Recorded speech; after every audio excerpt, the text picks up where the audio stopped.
บายดีผมเป็นพี่น้องเนาะพวกพ่อกับเสือดำคือเก่ามื้อนี้เสือดำสิมาเบิ่งพามาเบิ่งเรื่องแปลกเนาะกับต้นไม้ต้นหนึ่งต้นไม้นี่ต้นไม้เสือกเนาะเบิ่งลักษณะแล้วมันล้มนี่มันล้มแล้วมันเลยออกมันล้มแล้วมันบ่ตายมันออกแหนงอีกเนาะแหนงมันสิขึ้นเทิงพุ่นพุ่นแหนงยาวเติบได้พุ่นระดับมันขึ้นไประดับ30 เมตรมั้งมันบ่กลัวนี่หลังจากมันลงมาแล้วนี่มันชิมานพี่อีกนี่ยาพี่อีกตัวมันล่มนะเบิ่งลักษณะคือสิตัวมันล่มพันนี่แต่บริตายมันไปพุ่นเลยนี่นี่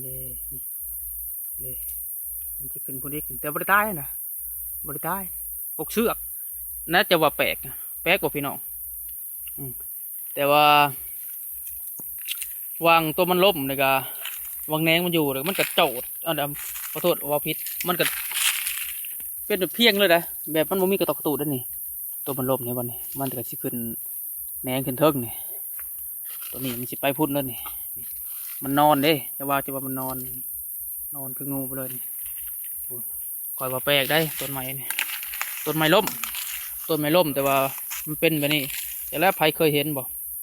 ใครเคยเห็นกับคอมเมนต์นะบอกเนาะเดี๋ยวกดไลค์กดแชร์เนาะเดี๋ยวคนที่เคยเห็นคนเคยรู้จักหรือว่าของดีหรือของบ่ดีก็เอาว่ากันไปนอกกดไลค์กดแชร์นี่ขอเบิ้งนี่คือว่ามันแปลกชุดอันนี้แปลกกะลีนี่แปลกสลับคอยเคยหาที่เห็นเนาะว่าอะไรกันนี่มันล่มได้นี่หักก็มีนี่หักมันก็ไปตายได้นี่เบิ้งลักษณะคือสีมันล่มนี่มันล่มเลยมันบ่ตายแล้วมีแหนงขึ้นอีกแต่ว่าป้าส่วนลายอยากตายนั่นนี่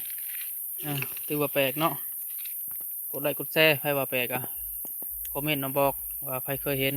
ว่าดีหรือบ่ดีแต่จะรู้คอยเลยป้าครั้งแรกวันนี้นี่กุกเสือกพี่น้องเงา